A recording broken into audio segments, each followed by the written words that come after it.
Hello guys, welcome back. ఈ వీడియోలో బియ్యం రొట్టె ఇంకా సోరకాయ కర్రీ ఎలా ప్రిపేర్ చేసుకోవాలో చెప్తాను చూడండి. మీడియం సైజు ఉన్న ఒక సోరకాయను ఇలా మంచిగా పీల్ తీసేసి వాష్ చేసుకొని పీసెస్ చిన్న చిన్నగా కట్ చేసుకోవాలి.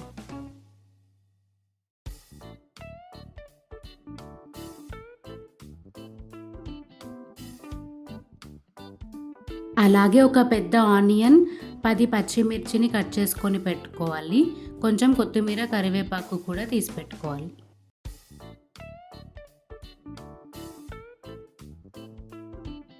పచ్చిమిర్చిని ఇలా చూపిస్తున్న విధంగా అడ్డంగానే కట్ చేసుకోవాలి, లేదంటే కర్రీ కారం అవుతుంది. బియ్యం రొట్టెకి ఇలా పచ్చికారంతో చేసిన సోరకాయ కర్రీ చాలా టేస్టీగా ఉంటుంది. తరువాత స్టవ్ ఆన్ చేసుకొని ఒక గిన్నె పెట్టుకొని ఒక 3 టేబుల్ స్పూన్స్ ఆఫ్ ఆయిల్ వేసుకోవాలి. ఆయిల్ హీట్ అయిన తర్వాత అందులోకి మనం ముందుగా కట్ చేసి పెట్టుకున్న ఆనియన్, పచ్చిమిర్చి వేసుకొని మంచిగా ఫ్రై చేసుకోవాలి. చాలామంది అంటున్నారు ప్రతి వీడియోకి వాయిస్ ఓవర్ అయినా నువ్వు కూడా కనిపించచ్చు కదా అని. మీకోసం ఈ చిన్న వీడియో క్లిప్ యాడ్ చేస్తున్నాను చూడండి. ఆనియన్ అండ్ పచ్చిమిర్చి ఫ్రై అయిన తర్వాత అందులోకి 1 టేబుల్ స్పూన్ అల్లం వెల్లుల్లి పేస్ట్, కొంచెం కొత్తిమీర, కరివేపాకు, 1/2 టేబుల్ స్పూన్ పసుపు వేసుకొని మంచిగా కలుపుకోవాలి.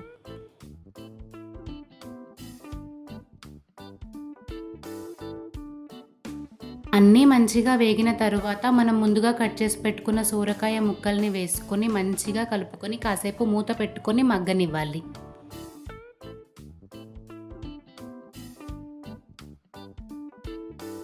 ఒక 10 మినిట్స్ తర్వాత ఒకసారి మంచిగా కలుపుకొని అందులోకి 1 tablespoon of salt, tea glass of water add చేసుకొని మంచిగా కలుపుకొని ఒక 5 మినిట్స్ తర్వాత స్టవ్ ఆఫ్ చేసుకుంటే సోరకాయ కర్రీ రెడీ.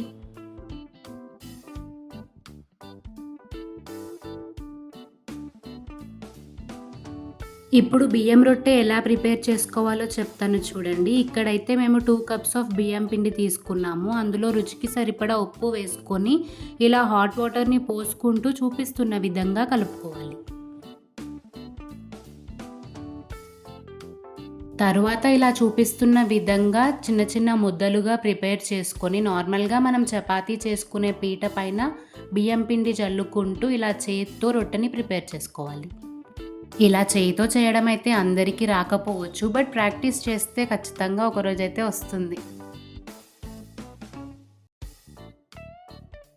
తరువాత స్టవ్ ఆన్ చేసుకొని పెనం పైన వేసుకోవాలి. ఇలా చూపిస్తున్న విధంగా ఒక కాటన్ క్లాత్ని వాటర్లో తడుపుకొని ఇలా పైన స్ప్రెడ్ చేయాలి, లేదంటే రొట్టె తెల్లగా కనబడుతుంది. పాతకాలంలో చపాతీలు ప్రిపేర్ చేసుకోవడమే చాలా తక్కువ. ఇలాంటి బియ్యం రొట్టెలు చేసుకొని తిన్నారు కాబట్టి వాళ్ళు చాలా స్ట్రాంగ్గా ఉండేవాళ్ళు అండ్ హెల్త్కి కూడా చాలా మంచిది. ఖచ్చితంగా మీరు కూడా ఈ రెసిపీ ట్రై చేసి టేస్ట్ ఎలా వచ్చిందో కామెంట్ చేయండి. అండ్ ఇలాంటి మరిన్ని వీడియోస్ కోసం మా ఛానల్ని సబ్స్క్రైబ్ చేయండి. Bye bye.